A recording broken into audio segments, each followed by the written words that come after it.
Hello, dans cette vidéo, je vais te montrer exactement comment te positionner premier sur Google pour n'importe quel mot-clé, qu'il soit concurrentiel ou pas du tout. Tout ça, étape par étape. De mon côté, j'ai moi-même permis à chacun de mes clients de se positionner premier sur des mots-clés qui sont parfois très concurrentiels. Comme par exemple sur des mots-clés informationnels commerciaux tels que Wigobus avec 2900 de search volume, une difficulté de 43% et un site qui arrive en première position. Et ça, c'est très beau. Salut, moi c'est Quentin, alias QSIO sur les réseaux, Instagram, TikTok, et je te partage tous mes tests, toutes mes astuces et toutes mes compétences en SEO, SIA, IA, automatisation, bref, l'univers du web. Trêve de bavardage, c'est parti pour le guide facile pour comprendre comment se positionner en première position sur Google. Surtout que tu puisses l'appliquer à ton business. Et en plus, tu verras, j'ai parsemé cette vidéo de plein de petits conseils et astuces qui sont normalement réservés à mes clients. Du coup, utilise-les à fond. Ça va forcément te donner un petit boost pour le référencement de ton site. Allez, c'est parti. Je vais te dépiler étape par étape comment tu dois réfléchir le SEO de ton site et d'une page. Et la toute première partie, ce sont les mots-clés. Définir les bons mots-clés et la bonne stratégie autour des mots-clés par rapport à ton site, par rapport à ta thématique, par rapport à ta niche. Donc là, on se retrouve sur SEMrush, un outil SEO qui est payant, je tiens à le préciser, mais tu vas avoir d'autres outils qui peuvent faire le même travail. Et on va s'intéresser à un type de mot-clé très spécifique, l'aspirateur. Dans un premier temps, il faut que tu saches qu'il y a plusieurs types de mots-clés différents. Il y a des mots-clés tels que aspirateur, qui va être un mot-clé en un seul mot et qui va être très générique, très concurrentiel. On le voit notamment au search volume, donc le nombre de recherches mensuelles que font des utilisateurs en tapant juste ce mot dans Google. Donc il y a à peu près 110 000 fois où ce mot-clé est recherché par mois dans Google. Et on a une difficulté de 52%. 52%, c'est assez élevé, ce qui signifie que c'est concurrentiel, qu'il va y avoir beaucoup d'acteurs qui cherchent à se positionner sur ce mot-clé.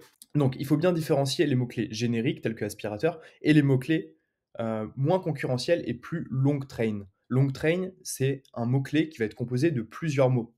Donc, typiquement, si on reprend ici les autres variantes de mots-clés autour d'aspirateur, on va avoir ce type de mots-clés. Quel aspirateur va les choisir? Ça, c'est du mot-clé long train, parce qu'il y a plusieurs mots. Le mot-clé est composé de plus de 3 mots, et tu le vois directement, la difficulté est inférieure, mais le nombre de recherches est lui aussi inférieur. Ce qui est logique, parce qu'il y a moins de personnes qui vont taper quel aspirateur va les choisir, plutôt que aspirateur directement. Et en fait, c'est sur ces mots-clés-là que tu vas avoir beaucoup plus de possibilités pour aller te positionner facilement, rapidement, en top 1. Cette première étape de définition des mots-clés est très très très importante, parce que tu vas pas aller chercher à te positionner directement sur aspirateur. Ça va être trop compliqué dans un premier temps, même si tu as un très bon contenu et un très bon site, ça va être compliqué. Ce que tu vas aller faire, c'est en fait identifier le type de mots-clés générique et concurrentiel sur lequel tu aimerais être positionné, donc là typiquement aspirateur, et en fait tu vas aller creuser tous les sujets autour de l'aspirateur, et tu vas répondre par exemple à toutes ces questions. Tu vas faire un contenu par type de mots-clés de ce type-là. Et en fait en faisant ça, tu vas améliorer toute la sémantique autour de ton mot-clé dans ta thématique, donc tu vas améliorer la compréhension de Google que ton site parle d'aspirateur, parce que tu traites tous les sujets autour de l'aspirateur, donc tous les autres mots-clés long train autour de l'aspirateur. Et en fait, au fur et à mesure, tu vas réussir à améliorer ton positionnement sur le mot-clé principal et générique aspirateur. On a vu ce que c'était le search volume, on a vu les deux types de mots-clés, donc concurrentiel, générique et long train. Maintenant, on va s'intéresser à la concurrence. Donc, si on analyse ici la SERP, donc la page de résultats de Google, c'est exactement la même que celle-ci. En fait, tu vas voir tous les contenus que Google trouve les plus pertinents pour le mot-clé aspirateur. Donc là, pour le mot-clé aspirateur, boulanger et sa page aspirateur, c'est le résultat le plus pertinent selon Google. Donc, c'est aussi un signe de ce que tu dois faire comme type de contenu, le type de contenu qui va se positionner numéro 1 sur Google. Donc, toujours t'inspirer, reprendre les 3 premiers, regarder le contenu, t'imprégner du contenu, essayer de comprendre comment ça a été fait, pourquoi Google le met en avant et le valorise, etc. Du coup, si on clique sur ce lien, on arrive dans SEMrush sur une analyse pour l'URL, donc vraiment réflexion par rapport à la page. Et ce qui va nous intéresser, donc là on voit déjà que la page est arrivée en avril 2023, donc c'est assez récent. Et ce qui va nous intéresser, c'est cet onglet page. Juste avant, je te parlais de sémantique et le fait d'aller traiter tous les plus petits sujets pour se positionner mieux sur le gros mot-clé, le mot-clé concurrentiel. En fait, c'est exactement cette stratégie-là qu'il faut appliquer. Typiquement, là, ce qu'on voit ici, c'est qu'en fait, pour le mot-clé concurrentiel aspirateur, Boulanger a décidé de créer des contenus sur à la fois toutes les marques, mais aussi différents types de produits. On va encore avoir des marques, bref, il y a énormément de pages qui traitent du sujet de l'aspirateur. Tu vois? Toutes ces pages-là, ce sont des sous-pages, en fait, qui traitent d'un plus petit sujet, mais dans la thématique de l'aspirateur. C'est exactement cette démarche-là qu'il faut que tu aies pour la recherche de mots-clés. Ce que tu peux faire, c'est une mind map avec aspirateur et tous les sujets qui doivent être traités dans la thématique de l'aspirateur et tous les sujets qui doivent être traités encore en dessous, et cetera. Le genre de mind map, ça marche très bien pour le SEO, pour réfléchir son architecture de site. On passe à la deuxième grande partie, ça va être les intentions de recherche derrière les requêtes, derrière les mots-clés. Il faut bien comprendre qu'il y a à minima 4 intentions de recherche différentes qu'on retrouve ici sur SEMrush. On va avoir l'intention commerciale, donc objectif de découvrir une marque, de découvrir un type de produit, se renseigner. On va avoir l'intention transactionnelle, donc là, ça va être des mots-clés qui vont directement avoir pour objectif de convertir. Donc quelqu'un qui va taper aspirateur Dyson ou Dyson aspirateur, la plupart du temps va vouloir acheter son aspirateur Dyson directement. Ensuite, on va avoir les requêtes informationnelles. Donc par exemple, comment fonctionne un aspirateur Lidl ou Dyson. Quand elle tape ce mot-clé, la personne recherche des informations à comprendre, à explorer un sujet, etc. Et enfin, on va avoir la requête navigationnelle. Là, c'est une personne qui a une idée précise de ce qu'elle recherche. Typiquement, donc ça va être des mots-clés qui sont souvent très longs et qui vont très bien cibler un besoin, un objectif, une information très particulière.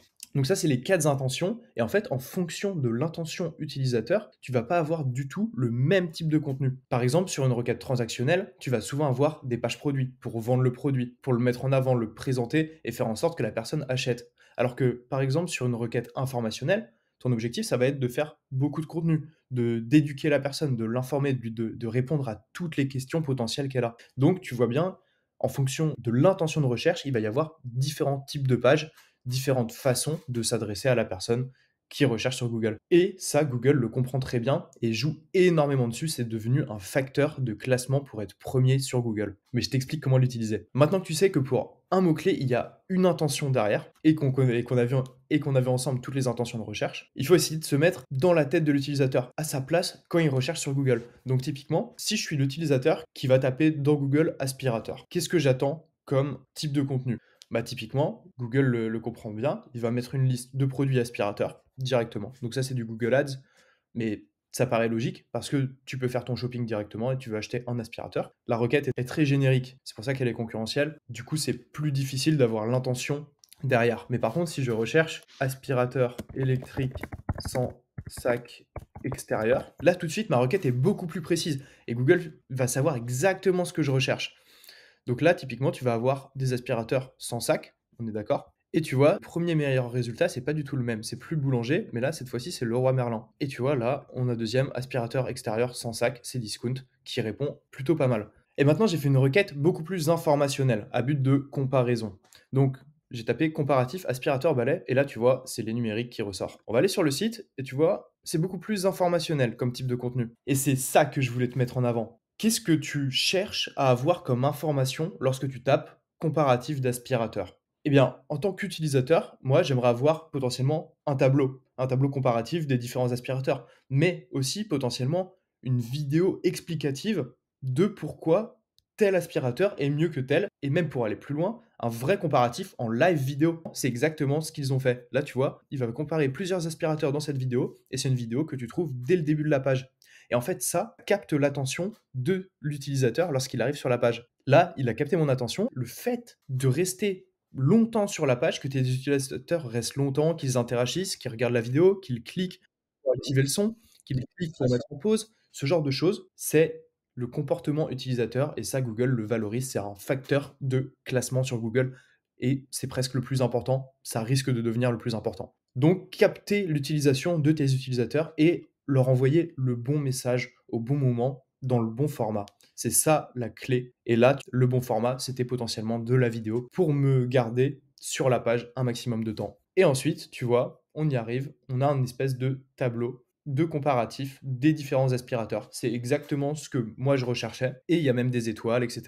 Tu peux facilement les comparer. Donc là, en faisant ça, tu interagis. Et en plus, ça va t'emmener sur un autre lien du site. Donc ça va te permettre de naviguer. Là, le site répond vraiment très très bien aux besoins de l'utilisateur. Et ça, Google le comprend parce que la personne va naviguer sur le site, va rester sur le site, va interagir avec le site.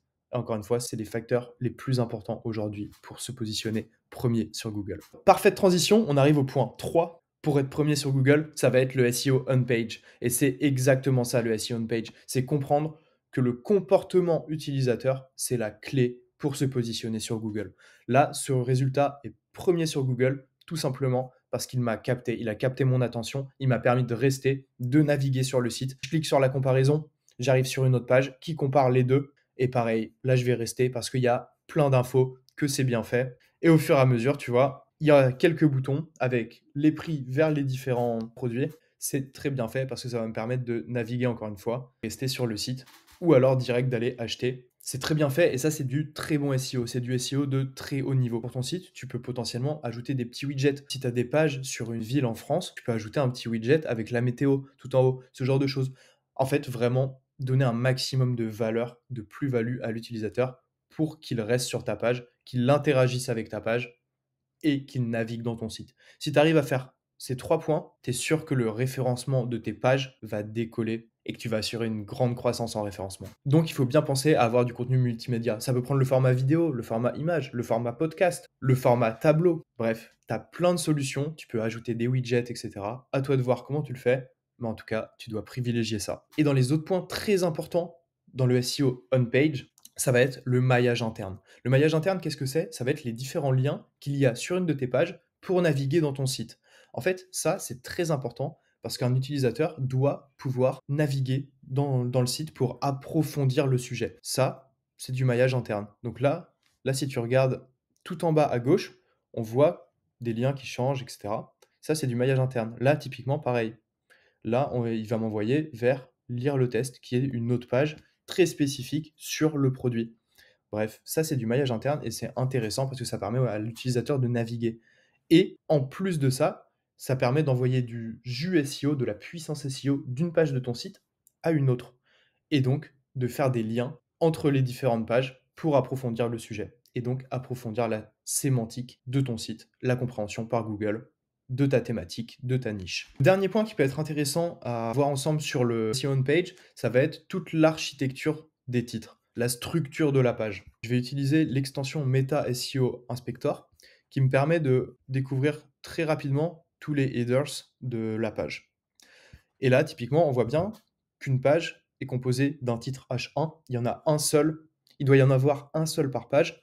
Et ce titre H1, c'est le grand titre. C'est celui qui a le plus de poids. Donc, là où tu dois mettre le mot-clé de ta page, le mot-clé que tu vises. Et ensuite, on va avoir des titres H2. Là, il y a une liste seulement de titres H2, donc qui catégorise la page. Mais par exemple, tu pourrais avoir dans ce H2-là plusieurs H3 pour aller creuser le sujet du H2. C'est une architecture vraiment comme ça, H1, H2, H3, et voilà. Ça, c'est important aussi pour améliorer la compréhension du contenu de ta page par Google, mais aussi par l'utilisateur. On arrive sur la 4e et dernière étape de comment se positionner premier sur Google et tous les facteurs qui sont importants. Et dans les facteurs très importants, tu t'en doutes certainement, il y a toute la notoriété, l'irréputation de ton site sur le web. Qu'est-ce que c'est l'irréputation? En fait, c'est très simple, c'est pourquoi ton site est crédible sur le web. Et cette crédibilité, elle passe par des backlinks, des liens provenant d'autres sites vers le tien et qui accordent la confiance de ces sites-là au tien. En fait, tout est question de confiance et cette confiance se traduit par des liens entre les sites. On est de retour sur SEMrush et là, pour le mot-clé aspirateur, on va analyser ensemble les backlinks qu'il y a vers les pages. Et là, typiquement, on se rend compte que le premier résultat, aucun backlinks. C'est un cas pratique très intéressant parce que ça signifie que le contenu de cette page répond parfaitement à ce que Google attend, à ce que Google recherche. Et cette page est vraiment la page parfaite pour ce mot-clé. Donc, il faut absolument que pour ton contenu, tu t'inspires de cette page. Quand on regarde les résultats 2 et 3, on voit qu'il y a 32 et 268 backlinks. Là, on voit que le contenu doit être très correct, doit être très bon même, mais moins bon que le premier, car il va se différencier sans avoir d'irréputation en plus autour. Et du coup, ces 32 backlinks et ces 268 backlinks traduisent le nombre de sites qui envoient du jus SEO, qui envoient de la crédibilité à cette page-là directement. La meilleure façon de se positionner premier sur Google, c'est à la fois d'avoir un contenu très pertinent, avec beaucoup de valeur ajoutée, et qui répond exactement à l'intention utilisateur, donc tout ce qu'on vient de voir, et ça, Boulanger le fait très bien.